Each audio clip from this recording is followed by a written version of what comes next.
espírito de pobreza sai de mim. Não estou falando para você fazer voto de pobreza, não. Só estou dizendo que você, quando desfrutar da abundância de bens, não troque a sua salvação por nada nesta vida. Então o homem chegou para Jesus e disse: Senhor, o que eu devo fazer para ser salvo? Jesus perguntou: conhece os mandamentos? E ele disse: sim, Senhor. Na realidade ele perguntou quais, e Jesus perguntou: então vamos lá, vou refrescar sua memória. Não matarás, não furtarás, não dirás falso testemunho, não farás isso, não farás assim, e não farás isso. E Jesus foi citando, e ele falou: Senhor, conheço todos, desde a minha meninice. E Jesus olhou para ele e falou assim: ó, então só te falta uma coisa, meu querido, para você sair daqui pulando de alegria, dizendo: glória a Deus, fui salvo. Jesus disse: vai, vende tudo o que tu tem, reparte com os pobres, dá para os pobres. E aí o Senhor disse para ele o quê? E aí tu terás um tesouro no céu. Aí Jesus pegou e disse: depois você vem e me segue. Jesus só queria que ele seguisse a ele, irmão. Aí olha o verso: mas ouvindo isso, olha só, o jovem, quando ouviu essa palavra de Jesus, ficou muito triste, porque era muito, tá vendo? Então, muito cuidado, porque nós não podemos, pessoal, desprezar a nossa salvação. Ei, querido, Deus tem abundância de bens para você, é bíblico, está na Bíblia, viu? Deus tem abundância de bens para você. Deus não quer você mendigando pão. O salmista Davi foi inspirado por Deus dizendo: eu nunca vi um justo desamparado ser, e nem a sua descendência mendigar e nem a sua descendência mendigar o pão. Então o salmista aqui, pessoal, ele foi claro em dizer que Deus não quer você passando pelo quê? Passando por dificuldade financeira. Deus não quer você vivendo, né, na dificuldade, não. Deus quer você na abundância de bens. Agora, o que Deus quer que você aprenda é algo muito simples. E o que é que Deus quer que você aprenda, meu irmão? O que Deus quer que você aprenda? Que simplesmente Ele é Senhor, e o dinheiro Deus colocou diante de você como uma bênção de Deus, é um complemento da sua salvação. Jesus disse: buscar em primeiro lugar o reino dos céus e a sua justiça. Ele disse isso. E as demais coisas te serão acrescentadas. Você entregou sua vida para Deus, busca a tua salvação, e Deus olha para você e diz assim: meu filho, para todo mundo saber que eu sou teu Deus, não é para você ficar passando dificuldade não. Toma aqui, meu filho, que eu sou seu pai, não quero ver meu filho passando dificuldade não. Irmão, Deus, Ele é Deus, e ama o prazer de ver seus filhos desfrutando da prosperidade. Então isso aqui é de Deus para você, amém? Abri esse parênteses para deixar isso aqui bem claro para você. Vamos retornar onde nós estávamos. Aí ele continua dizendo, vamos lá? Ele diz aí no versículo seguinte, volta lá onde nós estávamos, 54. E chegando-se à sua pátria, ensinava na sinagoga deles, de sorte que se maravilhavam e diziam: de onde vem esta sabedoria e estas maravilhas? Três coisas que eu quero que você preste atenção agora. Então a Bíblia está dizendo que eles reconheceram, primeiro, eles reconheceram o que, pessoal? Que Jesus era aquele que tinha capacidade de ensinar com sabedoria. Jesus era o único que ensinava, e ensinava com sabedoria. Segunda coisa que eles reconheceram, as maravilhas que haviam nas palavras de Jesus e na forma como Jesus ensinava. Terceira coisa que você precisa saber, a forma como verdadeiramente Jesus manifestava o poder de Deus ali naquele lugar. Olha o verso de número 55, diz assim, ó: não é este, aí agora vem, ó, não é este o filho, né, do carpinteiro? E não se chama a sua mãe Maria, e a sua irmã, e o seu irmão Tiago, e José, e Simão, e Judas, seus irmãos? Olha aí, ó, que coisa séria. Continua. E não estão entre nós todas as suas irmãs? Jesus tinha irmãs, tá, pessoal? De onde lhe veio, pois, tudo isso? Então o povo ficou maravilhado, o povo ficou besta quando viu tudo aquilo. Eles estavam tomados, irmão, eles estavam assim, ó, vibrando com aquilo. Só que tinha um problema. Qual era o problema? Muita gente continua com esse problema. Tem muita gente que se maravilha com as mensagens, tem muita gente que vibra com, né, com o agir de Deus, com o poder de Deus, mas a pessoa continua com o coração trancado. Continua, pastor? Continua. Tem gente nos nossos dias, a pessoa vem para a igreja, assiste o culto, ela participa de uma reunião, recebeu um convite que você fez, fulano, vamos lá participar do culto, olha, o culto vai ser uma bênção. Aí a pessoa vem, olha, acha o culto uma maravilha, ai, gostei demais, ou não sei o que, talvez eu vou voltar. Mas como disse Jesus, é uma semente que foi plantada entre espinhos. Ela deixou as coisas desta vida sufocar a dúvida e a incredulidade, que é a pior de todas. Aí olha o que é que Jesus pegou e olha o que é que Jesus falou aqui agora, ó. Olha o que aconteceu, continua lá. Verso 57 agora, né? Versículo 57. Ele diz assim, ó. E escandalizavam-se, olha aí. Opa, peraí, olha aqui para mim. Como é que você fica maravilhado com o ensinamento? Como é que você fica bobo com a sabedoria? Meu Deus, que homem sábio. Meu Deus, que coisa, meu Deus, que palavra bonita que o pastor pregou hoje. Meu Deus, que unção do pastor. Meu Deus, como o pastor hoje está, meu pai do céu. Aquela coisa toda. Aí a gente vem para a igreja, fica naquela euforia, naquela coisa toda. Mas aí logo você pega, faz o quê? Você deixa um sentimento gerar isso aqui em você, ó. E eles se escandalizavam-se nele. Jesus, porém, lhes disse. Aí Jesus viu aquilo que é que Jesus falou. Não há profeta sem honra, senão na sua própria, onde, pessoal? Senão na sua própria casa. Então Jesus estava dizendo assim, olha, não existe profeta sem honra. Todo profeta é honrado em qualquer canto, mas quando ele chega na sua pátria, acabou. Quando ele chega na sua casa, quando ele está ali, as pessoas olham para ele, ele simplesmente não consegue dar crédito, não consegue crer. Jesus falou, então preste atenção, não é de agora, é desde a época de Jesus. O próprio Filho de Deus estava falando ao nosso respeito. Abrindo um parênteses para você entender. Porque nós temos que passar, pessoal, a olhar não para o homem. Por que eu estou falando isso? Cuidado. Sabe por que muita gente vem para a igreja, não permanece, não é abençoada? Porque olha para o homem. Sabe por que muita gente vem para a igreja e não consegue receber a libertação que ela espera, a bênção que ela procura, a salvação que ela almeja, aquilo que realmente tanto ela está buscando? Porque quando ela chega aqui, ela não olha para Jesus, ela olha para o pastor. Ah, pastor, mas é difícil não acontecer isso. Mas o pastor está sempre levando você para a palavra. Eu estou sempre, né? O pastor está sempre dizendo para você, olha para Jesus, olha para Jesus, olha para Jesus, olha para Jesus. Não estou dizendo que você não possa dizer assim, olha, mas o pastor é homem de Deus. Está na Bíblia. Lembra da mulher lá no livro dos reis? A Bíblia diz que tinha uma mulher muito rica, que era casada, mas não tinha filho.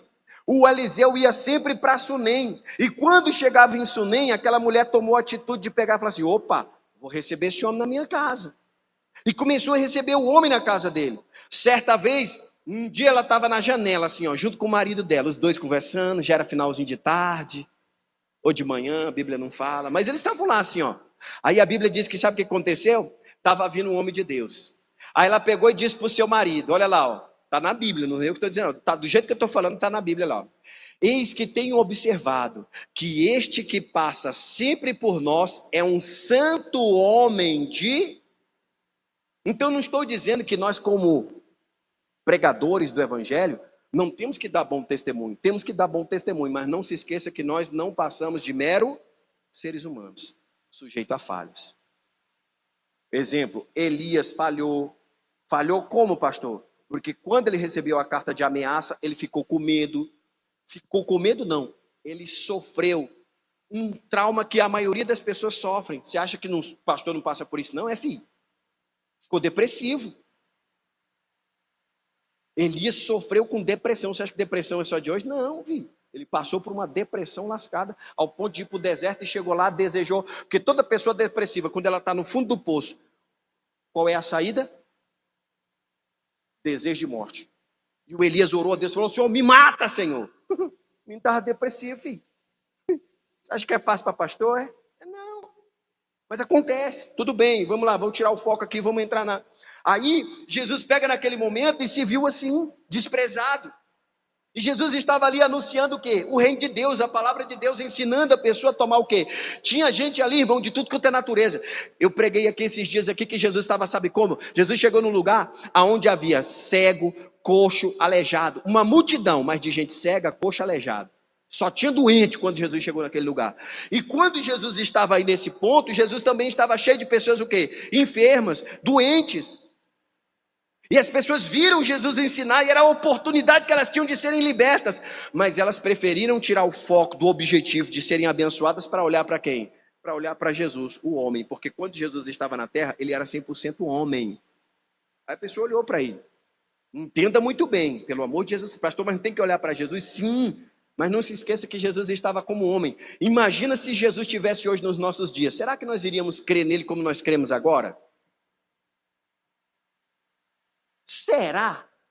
Será que nós ia acreditar em Jesus, no cara que vivia no meio dos pecadores? Será que nós iríamos acreditar em Jesus, que pegou e foi lá e simplesmente fez de uma prostituta uma mulher discípula, passou a ser discípula de Jesus? Nós ia estar metendo a língua em Jesus, irmão. Será que Jesus estivesse nos nossos dias, estava lá no meio dos bandidos, dos traficantes, estava fazendo aquele negócio doido lá? Nós ia estar falando mal de Jesus, irmão. Porque na época de Jesus foi a mesma coisa, pode ler. Quando Jesus esteve nessa terra, estava lá, ei, se Jesus soubesse quem é essa daí, se Jesus soubesse quem é essa daí, está escrito desse jeito. Se Jesus souber, irmão Arley, se Jesus souber quem é essa daí, eita, meu Deus do céu, ainda aí diz que é homem de Deus.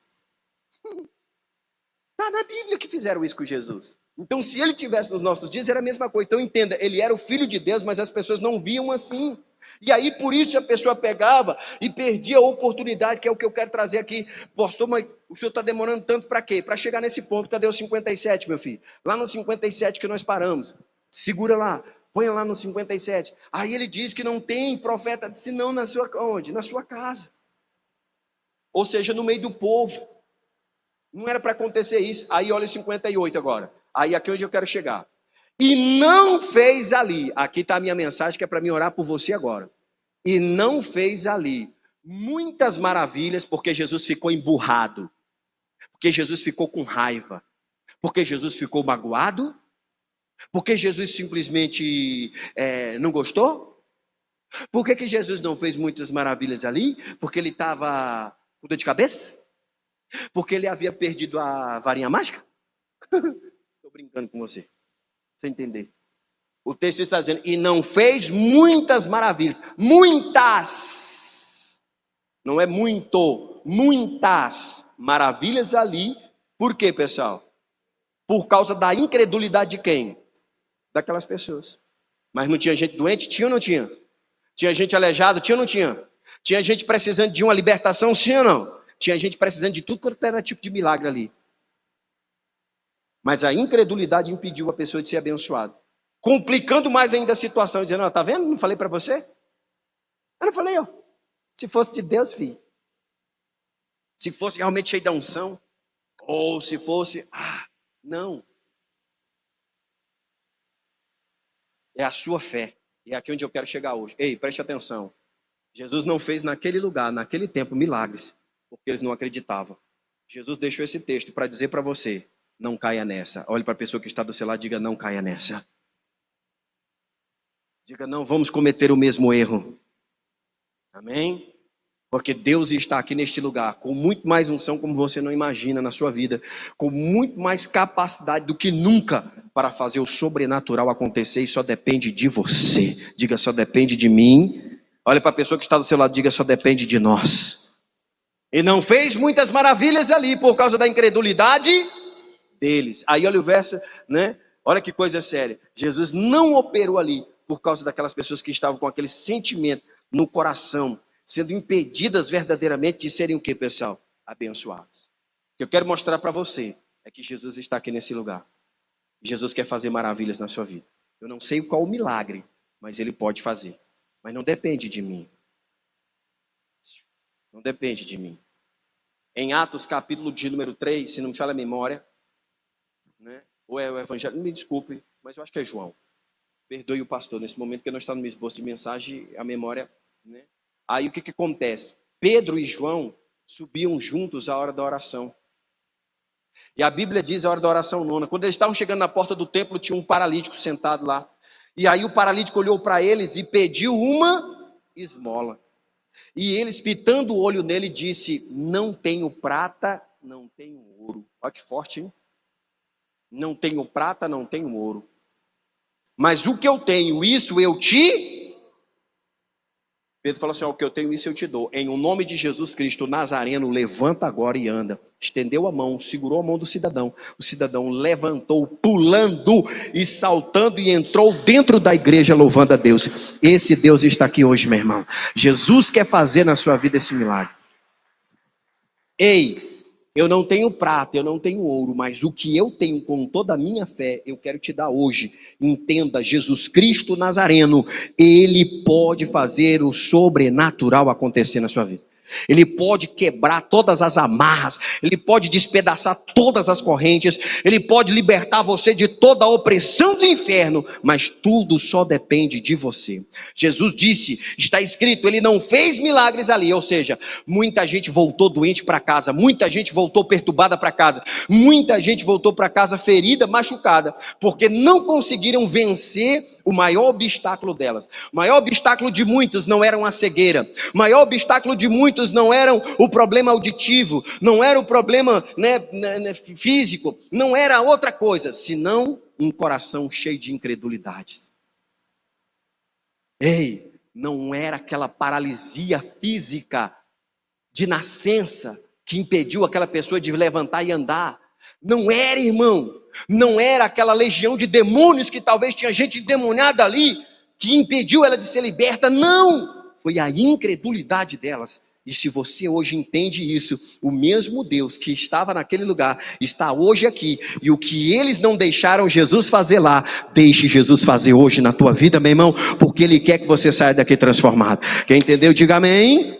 Então pode aplaudir a Ele bem forte.